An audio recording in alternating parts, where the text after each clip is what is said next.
नमस्कार, मैं हूं माही सिंह और आप देख रहे हैं नेक्स्ट 9 न्यूज। चंद्रशेखर आजाद जब से नगीना सीट पर जीत दर्ज करते हैं तब से मायावती के लिए मुसीबत बन गए हैं। जी हां, आपको बता दें, अब मायावती कहीं ना कहीं अपनी रणनीति में बदलाव करने की पूरी कोशिश करते हुए नजर आ रही है। वहीं देखा जाए, चंद्रशेखर आजाद लगातार उन सामाजिक मुद्दों को उठाकर जिस तरीके से हीरो बने हुए हैं, ऐसे माना ही जा रहा है कि अब आकाश आनंद के लिए बड़ी मुश्किलें खड़ी हो सकती है। वहीं आकाश आनंद अब हरियाणा में अपनी रैली करने वाले हैं। माना जा रहा है कि अब मायावती उनको पूरी तरीके से सपोर्ट करते हुए नजर आएंगी, गाइड करेंगी कि किस तरीके से रैली में भाषण देना है और किस लहजे में देना है। क्योंकि पिछले चुनाव में देखा गया, लोकसभा चुनाव में, कि कहीं ना कहीं आकाश आनंद अपना आपा खोते हुए नजर आए और जिसकी वजह से भारतीय जनता पार्टी के प्रेशर में मायावती ने उनको पार्टी से बाहर का रास्ता दिखा दिया। वैसे में हरियाणा में फिर से कहीं ना कहीं आजाद फिर से एक्टिव अगर होते हैं तो जाहिर तौर पर आकाश आनंद के लिए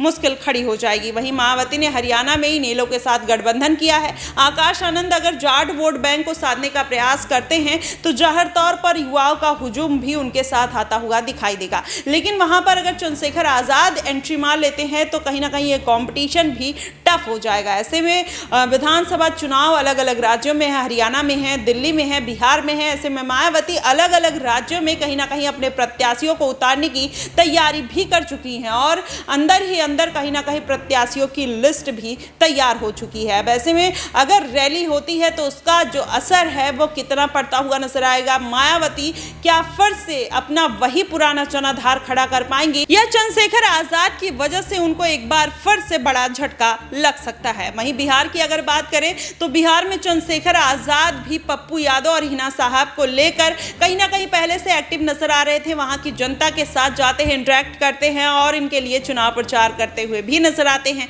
ऐसे में कहीं ना कहीं चंद्रशेखर आजाद की एक बनी बनी जमीन जो है वो कहीं ना कहीं बिहार में दिखाई दे रही है। वहीं आकाश आनंद के लिए बिल्कुल नई है। अब ऐसे में आकाश आनंद यूपी की राजनीति में जिस तरीके से फ्लॉप हुए, क्या वो बिहार और हरियाणा और दिल्ली में भी उसी तरीके से फ्लॉप होते हुए नजर आएंगे, या इस बार जो इनमेच्योरिटी की वजह से उनको पार्टी से बाहर का रास्ता दिखा दिया गया था, क्या वो मेच्योरिटी लाते हुए आकाश आनंद अब मायावती का खोया हुआ जनाधार उनको वापस दिला पाएंगे? ये देखना दिलचस्प होगा। लेकिन वहीं अगर बात कर लिया जाए अखिलेश यादव की, तो अखिलेश यादव कहीं ना कहीं आकाश आनंद को साधने का प्रयास कर रहे हैं। इसके पहले भी जब उनको नेशनल कोऑर्डिनेटर पद से हटाया गया था तब अखिलेश यादव ने मायावती के फटकार लगाई थी। उन्होंने कहा था कि जिस तरीके से आपने आकाश आनंद को उनके पद से हटा दिया, अगर आप ये चाहती हैं कि इस बार के चुनाव में आप 432 सीटों पर जो आपने प्रत्याशी उतारे हैं, अगर आप जीत जाएंगी तो आप 0 पर सिमट कर रह जाएंगे।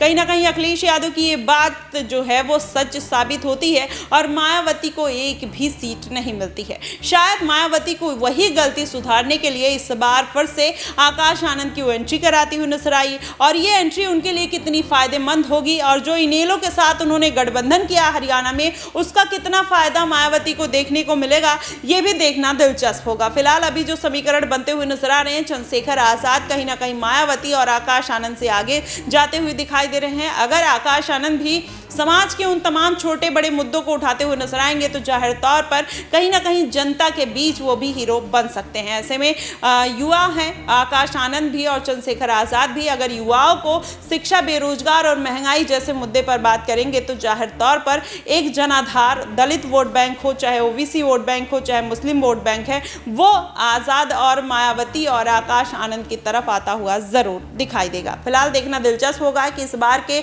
यूपी की सियासत किस ओर जाती हुई नजर आएगी। आपको क्या कुछ लगता है, आप हमें कमेंट बॉक्स में जरूर बताइएगा। फिलहाल के लिए बस इतना ही। देश और दुनिया की तमाम खबरों के लिए हमारे साथ बने रहिएगा नेक्स्ट 9 न्यूज पर।